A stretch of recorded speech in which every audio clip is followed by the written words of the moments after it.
The chamber of the Galactic Council stretched before Commander Jake Morrison like a cathedral of alien architecture. Crystalline pillars rose hundreds of meters into the vaulted ceiling, each one pulsing with bioluminescent patterns that represented the thousands of member species. The air itself seemed to hum with translated voices, a cacophony of dialects filtered through neural implants that made communication possible across the vast diversity of sentient life. Jake stood at the human delegation platform, his dress uniform crisp despite the journey through 3 jump gates to reach the Council's neutral space station. Behind him, Ambassador Patricia Cole maintained a diplomatic smile, though her eyes betrayed concern. They had been summoned without explanation, pulled from routine trade negotiations to face this emergency session. Council Speaker, a towering Vexthari with 6 arms and skin that shifted between purple and silver, raised its primary manipulator for silence.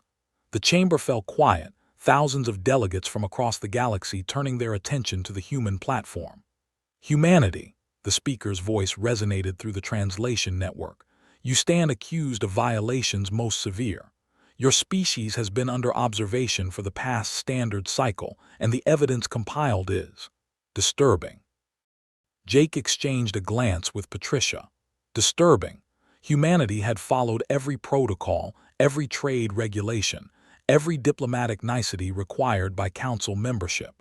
They had been model citizens of the galactic community for the past 12 years since first contact. A holographic display materialized in the center of the chamber, showing footage from human space. Jake recognized the scenes immediately. There was the colony on New Terra, where settlers had transformed a barren moon into agricultural land using aggressive terraforming techniques. The mining operations in the Kepler Belt, where human engineers had developed new extraction methods that were 50% more efficient than standard Council procedures. The experimental fusion reactors that Earth scientists had been perfecting, pushing energy output beyond what was deemed safe by Council standards. Your species, continued a delegate from the Zorathian Empire, its chitinous form clicking with agitation, disregards safety protocols with reckless abandon. You modify worlds without proper environmental impact studies. You experiment with dangerous technologies that could destabilize entire systems.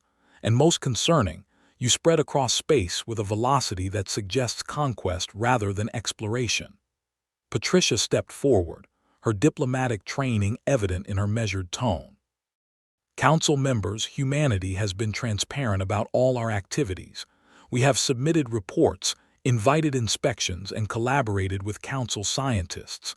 Every colony we establish follows the guidelines set forth in the settlement accords. The letter of the law, perhaps, interjected a crystalline being from the Luminar Collective, its voice like wind chimes, but not its spirit. Your expansion rate alone violates the unwritten understanding that younger species should develop slowly, carefully. You have established 17 colonies in 12 years. The average for Council species is 3 colonies per century. Jake felt his jaw tighten. The unwritten understanding. That was the problem with the Council. 10,000 years of bureaucracy had created layers of tradition and expectation that weren't in any official document. Humanity was being judged not by the rules they had agreed to follow, but by cultural expectations they had never been told existed. The charges continued. Humanity's military maintained too large a fleet. Human traders were too aggressive in negotiations. Human scientists asked too many questions about technologies the Council deemed sensitive. Human diplomats were too direct in their communications. The list went on, each accusation more absurd than the last. Finally, the speaker raised all 6 arms. The Council has deliberated. The human species is deemed incompatible with galactic civilization. Your membership is hereby revoked. You have 1 standard year to withdraw all human presence from Council space. All treaties and trade agreements are nullified. Any human vessels found in Council territory after the deadline will be treated as hostile. The chamber erupted in a mixture of approval and dissent. Some delegates seemed pleased, others uncomfortable with the harsh sentence. Patricia stood frozen, her diplomatic mask cracking. Jake felt rage burning in his chest, but he kept his expression neutral. Showing emotion now would only confirm their prejudices about humans being too volatile. "This is unjust," Patricia said, her voice carrying through the chamber. "We deserve a formal hearing, the right to defend ourselves against specific charges, not vague accusations of being too ambitious or too curious." "The decision is final," the speaker replied. "The human experiment has failed. You may return to your isolated corner of the galaxy. Perhaps in a few thousand years, after you have learned patience and proper humility, the Council will reconsider." The transport back to human space felt like a funeral procession. Patricia sat in silence, her career as Earth's primary ambassador effectively over. Jake piloted the diplomatic shuttle through the jump gates, each transition bringing them closer to home and further from the dream of galactic cooperation. "They were afraid," Jake said finally, breaking the silence. "Did you see how they reacted when the Zorathian mentioned our expansion rate? They weren't angry, they were scared." Patricia looked up, her eyes red. "Scared of what? We've been nothing but cooperative." "Scared of change," Jake replied. "The Council has been stagnant for millennia. Every species that joins learns to slow down, to accept the bureaucracy, to stop innovating. Then humans show up, and in 12 years we've accomplished what takes other species centuries. We didn't follow their unwritten rules because we didn't know they existed, and by the time we figured it out, we had already exposed how inefficient their entire system is." The shuttle emerged from the final jump gate into the Sol system. Earth hung in the view screen, blue and green and achingly familiar. Around it, the sprawling infrastructure of humanity's expansion glinted in the sunlight. Orbital factories, research stations, military installations, and civilian habitats formed rings around the homeworld. In just over a decade, humanity had transformed from a single-planet species to a force that spanned dozens of star systems. The news of the ban spread through human space like wildfire. The initial reaction was shock, then anger, then something unexpected: relief. Freed from Council regulations, human innovation exploded. Without restrictions on dangerous technologies, research teams pushed the boundaries of what was possible. The experimental fusion reactors that the Council deemed unsafe were perfected, providing clean energy at unprecedented efficiency. The aggressive terraforming techniques that had been criticized transformed 3 more worlds into habitable colonies within 2 years. Jake found himself promoted to admiral and given command of the newly formed Independent Defense Force. The military, no longer constrained by Council limitations on fleet size and weapons development, underwent rapid expansion. Human engineers studied the alien technologies they had been given access to during their Council membership and improved upon them. Jump gates became more efficient. Weapon systems became more precise. Shield technology advanced beyond anything the Council used. 3 years after the ban, Admiral Jake Morrison stood on the bridge of the Liberty, humanity's first dreadnought-class vessel. The ship was a testament to human ingenuity, incorporating the best of Council technology with innovations that would have been forbidden under their membership. Around him, his crew worked with practiced efficiency, monitoring systems that would have seemed like science fiction just a few years ago. "Admiral," called out Lieutenant Corinne Walsh from the communications station, "we're receiving a distress signal. It's from the Luminar Collective, one of their trade convoys. They're under attack." Jake's first instinct was to ignore it. The Luminar had voted for the ban, had been among the most vocal critics of human expansion. But then he remembered the face of the Luminar delegate who had spoken against the ban, one of the few voices of reason in that chamber. Not all of them had wanted humanity expelled. "Who's attacking them?" Jake asked. "Unknown hostile. The signature doesn't match any Council species. Wait, the computer is running it through our database." Corinne's face went pale. "Sir, it's the Devourers." Every human in the galaxy had heard of the Devourers. They were the Council's nightmare, a species from beyond the galactic rim that consumed everything in their path. Planets, resources, entire civilizations vanished when the Devourers came through. The Council had fought them to a stalemate 50 years ago, establishing a defensive perimeter that had held ever since. But if the Devourers were attacking this far inside Council space, that perimeter had failed. Jake made his decision in seconds. Set course for the convoy's location, battle stations, and send a message to Fleet Command. Tell them the Devourers are back and we're going to engage. The Liberty dropped out of faster-than-light travel into chaos. 3 Luminar cargo vessels were scattered across the void, their crystalline hulls shattered. Around them swarmed ships that looked more biological than mechanical, all teeth and claws rendered in metal and flesh. The Devourers moved with predatory grace, their vessels tearing into the helpless convoy. "Shields up, weapons hot," Jake commanded. "Target the closest hostile and fire when ready." The Liberty's main railgun spoke, a lance of accelerated metal that crossed the distance in heartbeats. The Devourer ship exploded in a shower of debris, its shields unable to withstand the kinetic impact. The other hostiles immediately turned toward this new threat, abandoning the convoy to swarm toward the human vessel. What followed was unlike any battle the Council had seen in generations. The Liberty moved with a speed and agility that seemed impossible for a ship of its size, Jake's crew executing maneuvers that pushed the limits of their inertial dampeners. Human weapons, unrestricted by Council safety regulations, poured fire into the Devourer formation. Each shot was precisely calculated, each maneuver optimized by combat algorithms that human programmers had developed without bureaucratic oversight.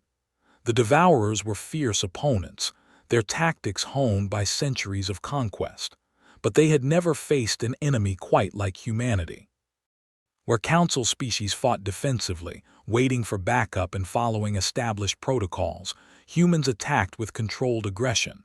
They took risks that would horrify Council tacticians, exploiting weaknesses the moment they appeared. 3 more hostiles destroyed, Karen reported.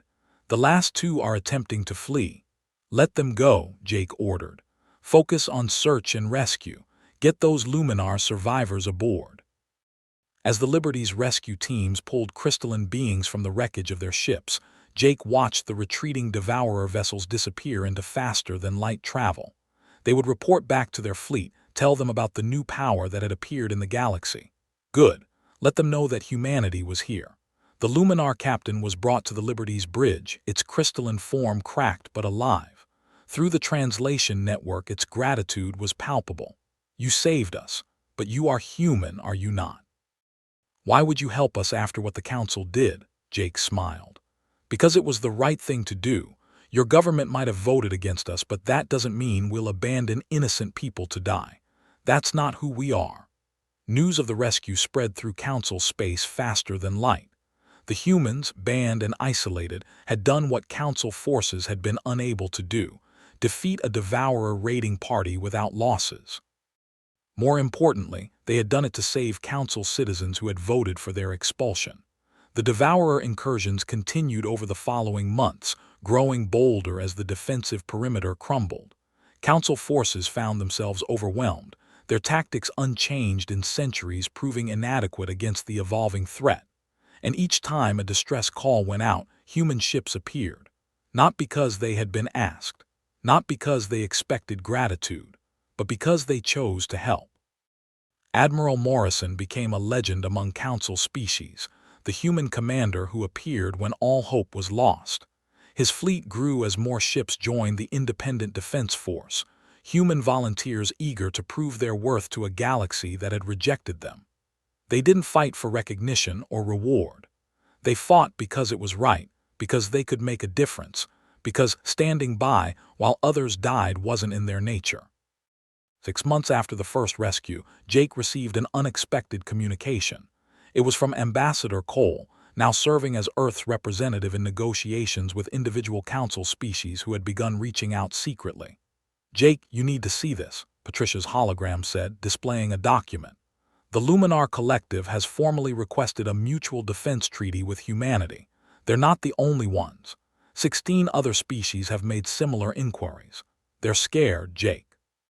The Council's military doctrine hasn't changed in millennia, and the Devourers are tearing through their defenses like paper." Jake studied the document. A mutual defense treaty would mean formal recognition, diplomatic ties, all the things the Council ban had supposedly prevented. What does Earth Command say? The President wants to accept, but she wants your input. You're the one who's been fighting out here. What do you think?" Jake looked out at the stars, at the vast expanse of space that humanity called home. "I think we should help them, not because we need their approval or their trade, but because if we don't, a lot of innocent people are going to die. We're not joining the council again. We're building something new. An alliance of species who actually want to work together, who aren't afraid of innovation, who understand that sometimes you have to take risks to survive." Patricia smiled. "I'll let the president know you're on board. Jake, we're making history here. A new power in the galaxy, one built on choice rather than bureaucracy." The treaties were signed within weeks. Humanity became the core of what they called the Independent Alliance, a coalition of species who had grown frustrated with council stagnation.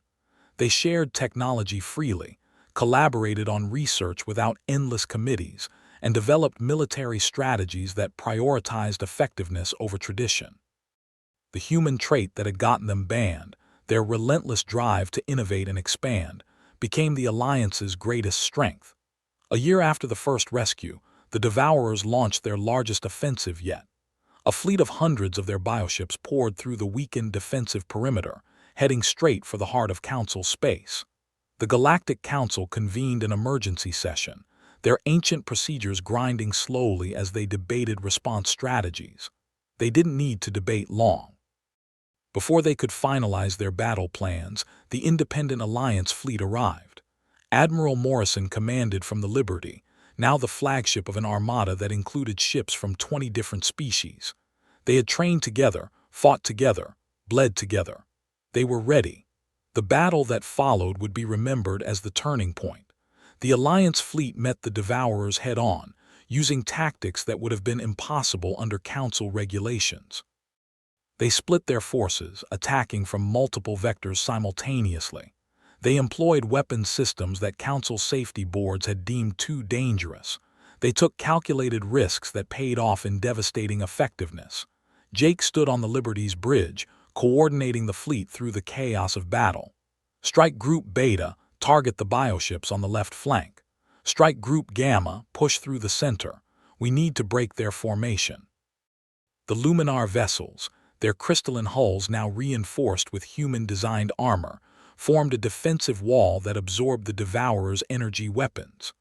Behind them, human dreadnoughts unleashed railgun salvos that punched through bioship armor. Zorathian fighters, equipped with Alliance-developed engines, swarmed around the enemy fleet like angry hornets. It was coordination on a scale the galaxy had never seen. Different species working in perfect harmony, each contributing their unique strengths to the collective effort. The Devourers, accustomed to facing disorganized Council forces, found themselves outmaneuvered and overwhelmed. "Admiral, we've broken their center line," Karen reported. "They're attempting to retreat." "All ships pursue," Jake ordered. "Don't let them regroup.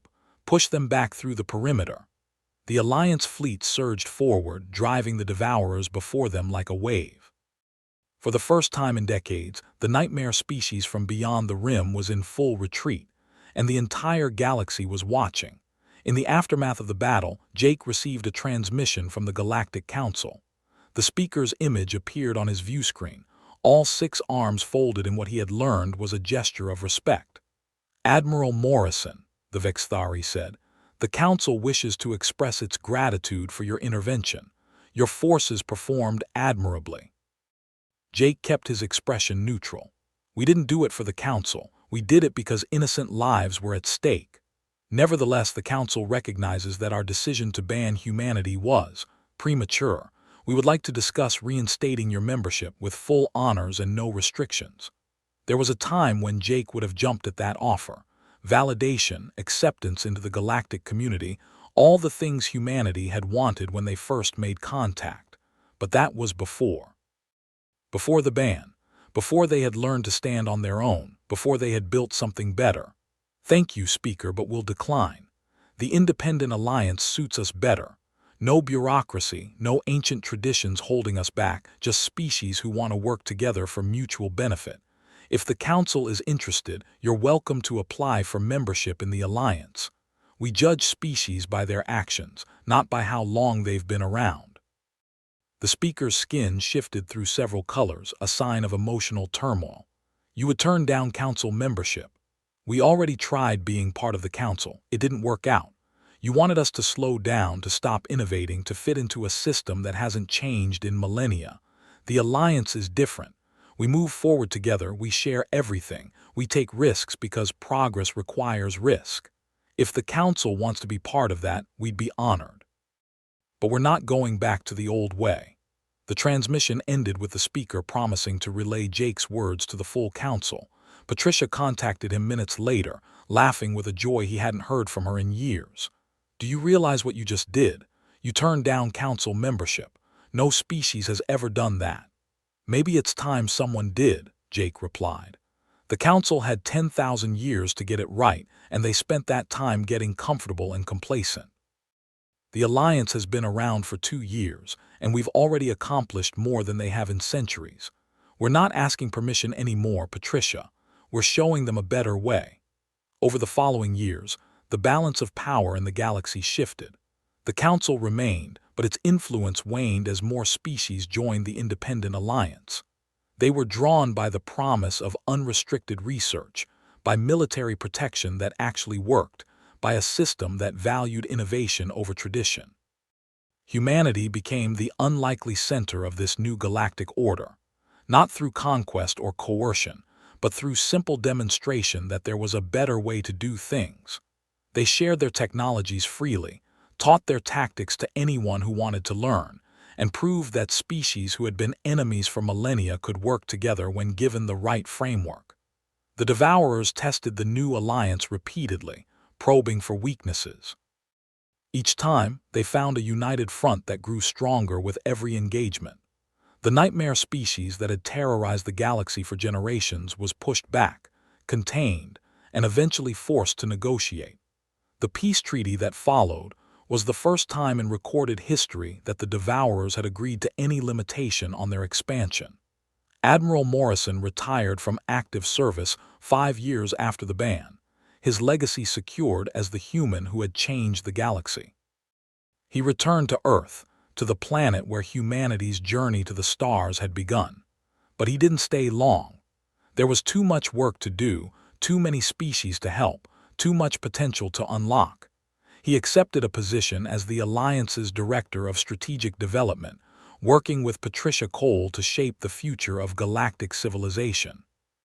Together, they guided the Alliance through its growing pains, helped integrate dozens of new member species, and defended against threats both external and internal. The Galactic Council eventually did apply for membership in the Independent Alliance, though not as a whole. Individual council species began joining, drawn by the Alliance's success. Some of the oldest civilizations in the galaxy, species that had been part of the Council since its founding, chose to align with this new power that humanity had inspired. Jake stood in the Alliance headquarters 10 years after the ban, looking at a holographic display of the galaxy. Blue markers indicated Alliance members, a constellation of lights that spread across hundreds of star systems. Red markers showed Council holdouts, shrinking islands of tradition in a sea of change. "Do you ever regret it?" Patricia asked, joining him at the display. "Turning down the Council's offer to return?" Jake smiled.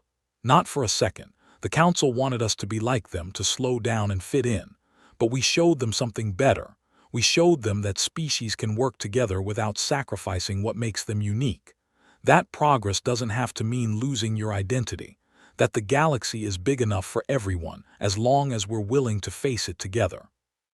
"We were banned from the Council," Patricia said softly, "and it was the best thing that ever happened to us." "Not just to us," Jake corrected, gesturing to the holographic display. "Look at what we built. Dozens of species working together, sharing knowledge, protecting each other. This is what the Council should have been all along, and we did it because they forced us to find our own way." The irony wasn't lost on either of them. Humanity had been rejected by galactic civilization for being too ambitious, too innovative, too unwilling to conform. Those same traits had allowed them to build something better, an alliance that attracted species who were tired of stagnation and ready for change. As Jake watched the holographic display update with another species joining the alliance, He thought about that day in the council chamber when the speaker had declared humanity incompatible with galactic civilization. They had been right in a way. Humanity was incompatible with the council's vision of civilization, but that didn't mean they were incompatible with civilization itself. They had simply shown the galaxy that there was more than one way to build a peaceful, prosperous society among the stars. The ban had been meant as a punishment, an exile that would teach humanity humility.